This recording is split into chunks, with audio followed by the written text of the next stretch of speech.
देखिए, बिहार में भी बगावत की स्थिति बन रही है, क्योंकि नीतीश कुमार ने पिछले 17 साल में कभी भी विधायकों और सांसदों को कभी मिलने के लिए 1 मिनट भी समय नहीं दिया। साल साल भर लोगों को इंतजार करना पड़ता था। अब वो प्रत्येक विधायक सांसद को आधा आधा घंटा समय दे रहे हैं। और विशेष करके जब से नीतीश कुमार ने राहुल गांधी को एक प्रकार से अगली लड़ाई के लिए नेता स्वीकार कर लिया और तेजस्वी यादव को अपना उत्तराधिकारी बना दिया, तब से जनता दल में विद्रोह की स्थिति है। कोई भी जनता दल का विधायक सांसद न तो राहुल गांधी को स्वीकार करने के लिए तैयार है और न ही तेजस्वी यादव को। और इसलिए, और देखिए, बड़ी संख्या में जो सांसद हैं उनको मालूम है कि उनका टिकट कटने वाला है। पिछले बार 17 सीट मिली थी, यानी क्या इस बार जनता दल को 17 सीट मिलेगी? और इसलिए, और आज की स्थिति में 8-10 से ज़्यादा सीट मिलने की कोई गुंजाइश नहीं है। तो जो सांसद हैं उनको भी लगता है कि पता नहीं उनका भविष्य क्या होगा। फिर नीतीश कुमार के बाद जनता दल का कोई भविष्य नहीं है। सारे लोग अपना भविष्य अंधकार में देख रहे हैं और इसलिए एक भगदड़ की स्थिति है। वो जो सांसद है, विधायक है, दूसरे दलों से संपर्क कर रहे हैं।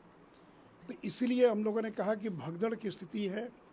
और नीतीश कुमार अगर अपना ये निर्णय वापस लेते हैं कि उत्तराधिकारी तेजस्वी यादव नहीं होगा तो एक अलग बात है, नहीं तो पार्टी टूट की स्थिति है।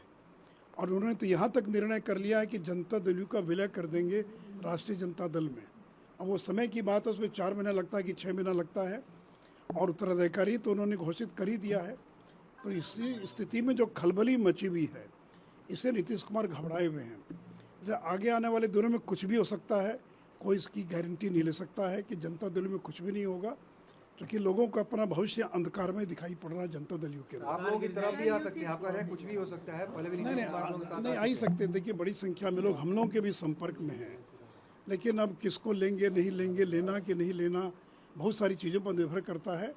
लेकिन कुल मिलाकर एक अस्थिरता का माहौल है, एक जनता दल के अंदर एक उदासी है, लोगों का अपना भविष्य अंधकार में दिखाई पड़ रहा है। उनको लग रहा है कि नीतीश कुमार के बाद क्या होगा। भी जनता दल तो इस स्वरूप में रह नहीं सकता है। राष्ट्रीय जनता दल के लालू यादव ने तो अपने बेटे को उत्तराधिकारी बना दिया, लेकिन नीतीश जी ने अपने पार्टी के किसी को उत्तराधिकारी बनाने के बजाय राष्ट्रीय जनता दल के नेता तेजस्वी यादव को अपना उत्तराधिकारी घोषित कर दिया है। तो वैसी स्थिति में जिन विधायकों को, सांसदों को लगता है कि अगले चुनाव हम राजद और कांग्रेस के साथ नहीं जीत सकते, और बड़ी संख्या में लोगों को लगता है चूँकि बिहार में कुर्नी का जो उपचुनाव हुआ या गोपालगंज का जो बाई इलेक्शन हुआ, उसमें जो हार हुई जनता दल आरजेडी की, या मोकामा के बाई इलेक्शन में भी 64,000 वोट मिला भारतीय जनता पार्टी को। तो इस स्थिति में लोग अपना भविष्य अंधकार में देख रहे हैं। फिर नरेंद्र मोदी की बढ़ती हुई लोकप्रियता, और लोगों ने 2014 देखा है कि जब नीतीश कुमार अकेले चुनाव लड़े तो 2 सीट पर सिमट गए। और जो नीतीश कुमार का वोट बैंक है, लव कुश जिसको कहते अति पिछड़ा, वो पूरी तरह से खिसक कर बीजेपी की ओर जा चुका है। तो ऐसी स्थिति में आगे आने वाले दिनों में कुछ भी हो सकता है। तो इसलिए मैंने कहा कि भगदड़ की स्थिति जनता दल के अंदर पैदा हो रही है। नीतीश कुमार का स्वागत करेंगे एनडीए में। सर, नीतीश कुमार अगर आ जाए। नहीं, देखिए, नीतीश कुमार के नीतीश कुमार को सर देखिए, नीतीश कुमार के बारे में तो पहले ही अमित शाह जी ने साफ कर दिया है कि किसी कीमत पर नीतीश कुमार को हम स्वीकार नहीं करेंगे, और इसलिए वो नाक भी रगड़ेंगे आकर बीजेपी के दरवाजे पर, तो भी बीजेपी कभी नीतीश कुमार को भी स्वीकार नहीं करेगी। बहुत हो गया, आपको 17 साल हम लोगों ने ढोया।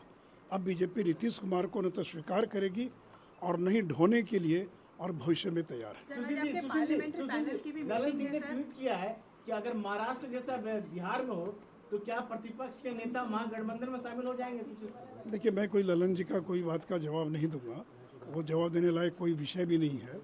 कुल मिलाकर अपनी पार्टी को बचाएं, यानी ललन जी बीजेपी की चिंता न करें। बीजेपी तो ऑल इंडिया पार्टी है, वो अपनी पार्टी को बचाए, अपने विधायकों को, अपने सांसदों को बचाए। जो स्थिति बन रही, और सबसे ज़्यादा नाराज़गी तो ललन सिंह को लेकर है। जनता दल यू के अंदर जो नाराज़गी है, यही ललन सिंह है जिन्होंने लालू से हाथ मिला लिया।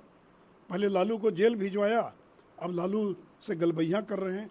लालू के खिलाफ जो बयान दिया करते थे, आज लालू के साथ मिल गए हैं। तो इसलिए जनता दल में अगर रिएक्शन है तो नीतीश कुमार से ज़्यादा जनता दल के राष्ट्रीय अध्यक्ष ललन सिंह के खिलाफ है।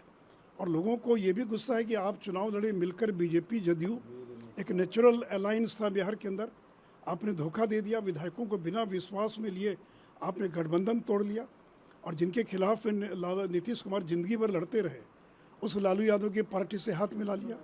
तो इसलिए ये सारा जो एक उहापोह की स्थिति बनी हुई है, एक असमंजस की स्थिति बनी हुई है, लोगों को अपना कोई भविष्य दिखाई नहीं पड़ता है, तो वैसी स्थिति में क्या होगा भविष्य में ये कहना बहुत मुश्किल है। पार्लियामेंट्री पैनल की मीटिंग है, आज यूसीसी मुद्दा है। पर चर्चा हो गया सर। नहीं, देखिए पार्लियामेंट्री पैनल की बैठक होती है, गोपनीय बैठक होती है।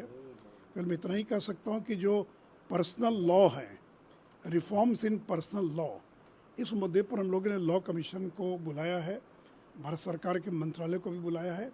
तो इतना ही मैं केवल कह सकता हूँ, बाकी मीटिंग में क्या होगा नहीं होगा ये गोपनीय मुद्दा रहता है, सभी पार्टी के लोग रहते हैं, इसलिए उस बैठक के बारे में से ज़्यादा कुछ नहीं कहा जा सकता है। सर एक सेकंड सर